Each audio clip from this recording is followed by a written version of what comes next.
Enzo Recto, kalaban ang katiwalian at kasinungalingan, kakampi sa katotohanan at kabutihan. Your Honor, about the importation, meron pong regular importation at saka para po sa madaling salita, ang BOC po ay merong RMO, Risk Management Office, at meron din pong selectivity, may green lane, tatlo po yun. So, doon po ay makikita nyo yung mga trabaho na multinational ay nasa green lane, then, mukhang 6 years, wala yata ako. I think the Honorable Commissioner can also enlighten us, sir. The former Commissioner of the Bureau of From Customs. your perspective, But, Mr. Guban, from your perspective, being somebody who worked for so long a time in the Bureau of Customs, para makita po natin yung diferensya ng mga schemes na binabanggit ninyo, you first mentioned about selectivity, you also mentioned about the green. Ano pa ho bang schemes mayroon doon? Your Honor, may mga special kasi minsan na trabaho. Then the Risk Management Office, yun po ang nagbibigay ng selectivity kung saan sila dadaan. Then pagka mayroong mga multinational, yun po yung napupunta sa green lane. Then the other two, red, may mga selectivity po. Then doon po ginagawa yung mga trabaho kung paano nila idideklara. There are allegations also, Mr. Guban, na meron pang mga napupunta sa PESA.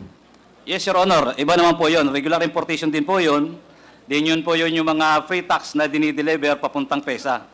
So yun po ay pwedeng i-re-export. Wala po yung tax. Yan po ay for manufacturing or kung ano man ang gagawin sa PISA, sa Ecozone. Then for export purposes, wala po yung bayad ng duties and taxes. Unless ilo-local, saka lang po magbabayad ng duties. Tatlo lang po ba ito? Selectivity, green, and PESA? No, Your Honor. Mayroon pa pong banded warehouse. Banded warehouse. There are allegations also that there's such a thing as TARA system. Your Honor, that is already yung paano matipid kung mga duties and taxes na binabayad sa Bureau of Customs. Pwede niyo po ba kaming ma-enlighten? How does this scheme work? Umpisan po natin doon sa selectivity. Your Honor, dyan po nagtatransact yung importer, binibigay sa broker o representative, din doon naman may magtatransact sa BOC employees kung ano yung i-declare nila na imported materials o ano nasa laman, din tinitipid nila ang pagbayad ng duties and taxes para magkaroon ng tarang konti. Pinapalabas yan overtime. So yun po yung TARA system. Pag sinabi niyo pong selectivity, ibig sabihin hindi po i-declare lahat. Hindi po, na ililipat po yung imbis na dapat doon sa red, napupunta sa grain, multinational. So nagiging iba na ngayon, ang proseso niyan, mabilis. Sometimes yung iba, mga wala ng duties and taxes dahil papuntang PESA, papuntang banded warehouse. So yun yung mga trabaho. In other words, dito po sa selectivity, this is being resorted to be able to do away with the importation duties. Yes, Your Honor. Para maitama po, Your Honor, ang deklarasyon. Para po maitama, kung lumilipat nga po kayo dun sa libre, Yung kung lumilipat po, yan po yung trabaho na nililipat nila para makatipid sila ng pagbayad ng taxes sa Bureau of Customs. but is this legal, Mr. Guban? That is illegal already, Your Honor. And that is what isa po yan sa mga trabaho namin. Dito po sa selectivity nito, what you're doing, do you agree with me, is tax evasion. Kasi the articles or the importation which are supposed to be taxable ay dinadala nyo dun sa linya na hindi naman taxable. Your Honor, sa amin po, misdeclaration or undervaluation.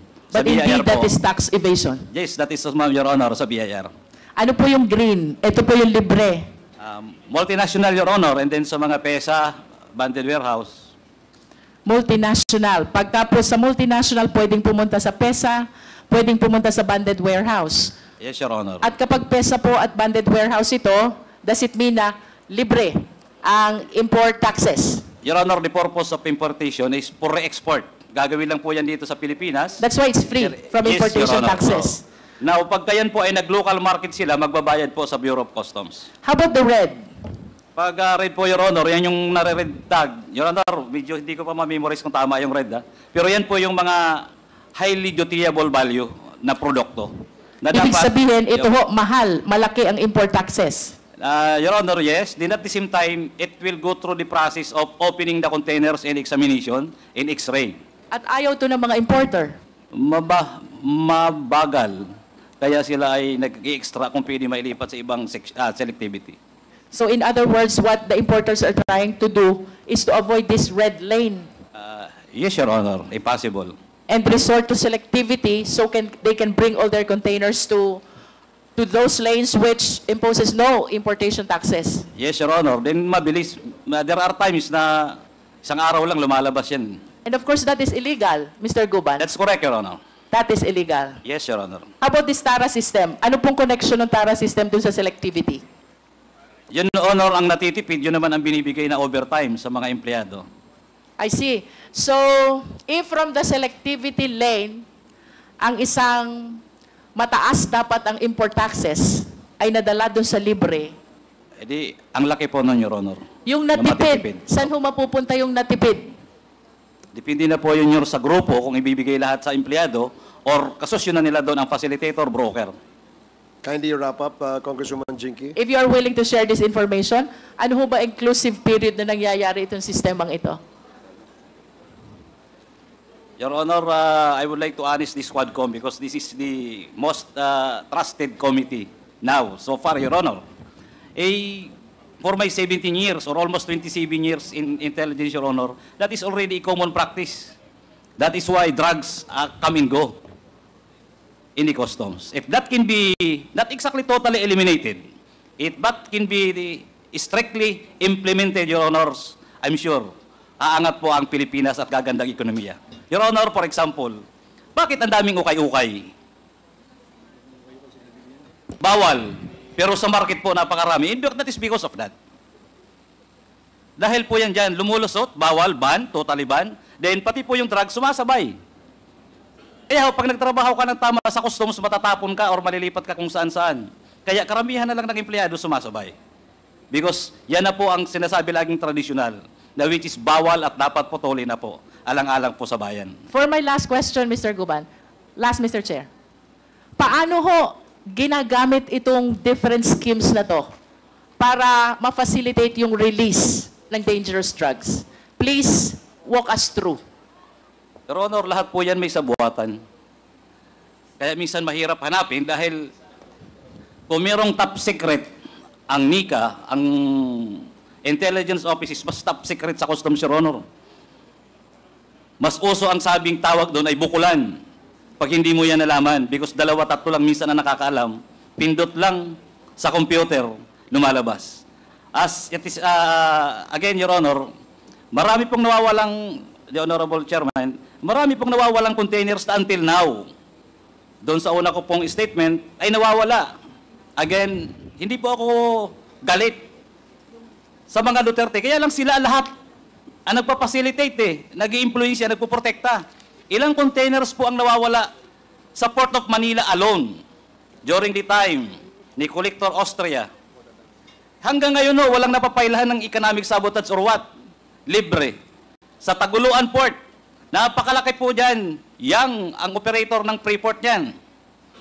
Ilan pong dumadaan niyan ang intelligence report, ini-import, dadalhin doon, after doon ibabalik. Ang tawag po dyan sa Mindanao International Container Terminal, MICT, din may Freeport po dyan. I was given emission twice, pamunta dyan. Pati yung oil, ang smuggling, hindi po matigil-tigil dahil ang lalaki ng mga operator. At siyempre, natutuwa ang mga empleyado ng customs, hanggat may nagpoprotekta, may tumatawag, natitipin nila, mas malaki ang kita nila. Lalo na po pagka walang tax at ipapasok sa Pilipinas. So, kanino ba pupunta yung duties na dapat para mapunta sa gobyerno? Mapupunta sa empleyado ng customs. Your Honor, I'm sharing this so that po ma-enlighten at mabuhay na po ng tama at tunay ang ating mga government agencies. Thank you po, Your Honor, Chairman. Mr. Chair, one last. What do you know about Mark Taguba? Mark Taguba, Your Honor, is son of our former co-employees. Siya po ay facilitator. Your Honor, directly, biktima si Mark Taguba at saka si Tatad. Sa shipment na alam, nakalibre ang kolektor, si Maronilla. I'm sorry, Your Honor, the Honorable Commissioner is here. But I'm telling the truth. Sino ba ang may alam ng kargamintang droga na nagpasalitate walang alam at pumirma? Si Taguba, licensed broker, si Tatad. Si Taguba, parang siya ang in-group, nagpapasilitate lang ng mga kargaminto para makalabas. Ang tatay niya ay former BOC, Custom Police po namin. So na-facilitate niya na habol. Nagkaroon ng, nahuli ang kargamento sa labas, pero absolto ang district collector, si Maronilla, promoted pa to assistant commissioner, Your Honor. In this manner of my apprehension, magnetic letter was apprehended. The district collector was promoted to deputy commissioner of the Bureau of Customs. Now, ang daming kaibigan. Your Honor, ganyan po ang customs kalaki na dapat po ay unti-unti o dahan-dahan pong maayos. At sana po, through this kagalang-galang po na Quadcom, sa pangunguna po ng mga honorable chairman, and of course, the honorable speaker, ay mai-correct po at maitama at mapakita po natin sa tao ang tamang proseso, tamang hustisya sa ating pong bayan. Mr. Chair, I know that this is very challenging, but with the revelation of Mr. Jimmy Guman, I think we need to look into the charter also of the Bureau of Customs. Thank you, Mr. Chair. Bunyog, bunyog, halikan na kasama ka. Bunyog, kapag buklod ay may pag-asa. Luzon, Visayas, Mindanao, isa ang pananaw. Sa bagong Pilipinas ang bunyog isisigaw. Bunyog, bunyog.